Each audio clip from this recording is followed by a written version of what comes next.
walk another mile. How long is this road?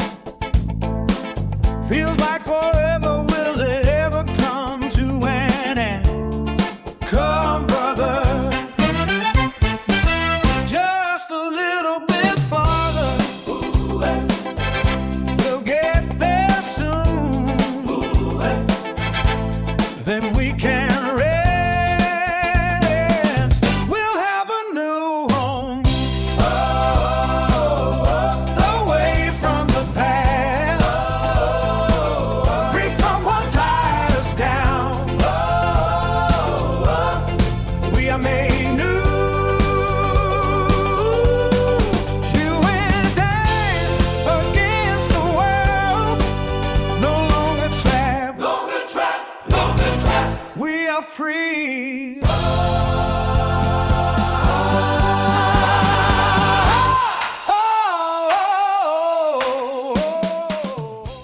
The Yote Brothers Part 8. Written and pictures by the Furry Sith Lord.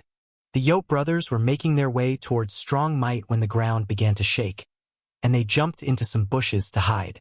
Large metal SUVs sped by with red and blue lights flashing on top of them. Several officers filled each vehicle as they drove past them. Hawk Eyes and Pure Heart looked in fear, wondering what the strange creatures were. They had never seen such vehicles before, and the fact that wolves were inside them made them think the creatures were eating them. "What are those things?" Pure Heart asked as he shook with fear. "I dunno," Hawk Eyes replied. They watched as the vehicle sped towards where they had left Beta, and the Yote brothers wondered if they were going to attack him. Who would win, Beta or those creatures? Hawk Eyes asked. Red Yote once said that only magic can defeat magic. That is why we need to find a medicine fur to fight the magic of Beta, Pure Heart said. A short distance away, Beta was closely following the scent of the two Yote brothers. He tried sniffing if he could pick up the scents of Hawk Eyes and Pure Heart, but all he could smell was the brothers. He still had not yet realized that they were the brothers he was looking to kill. The smell of gasoline stung his nose as he saw large automobiles driving towards him. He stood still as he watched. The lead car, in a chain that had them following each other, slammed on its brakes as it neared Beta. Several wolves that were dressed in blue clothes and walked on two legs got out of the metal creatures.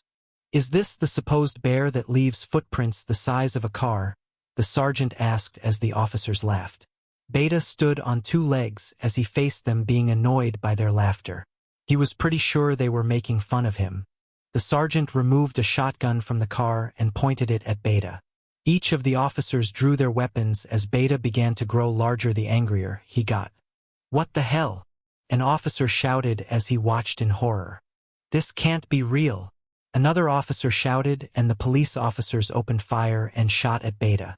The bullets stung a little, but they did not hurt Beta in any way other than stinging him. "Roar!" Beta roared as he grew even larger and was almost as tall as a tree and just as thick. The officers ran as Beta picked up one of the cars and tossed it at them as if it were a softball. Code 999. I repeat, a code 999. Officers need immediate assistance. Vicious animal attack, the sergeant shouted over his radio. Beta had picked up a second car, and the officers inside them fell out as they scrambled to get away. "Sergeant Tala, what's your 20? the dispatcher asked. "No one will stop me from killing the brothers. I must protect friend Hawk Eyes and friend Pure Heart." Beta thought to himself as he roared and swatted the police officers as if they were flies. One of the officers was knocked onto his back as Beta loomed over him.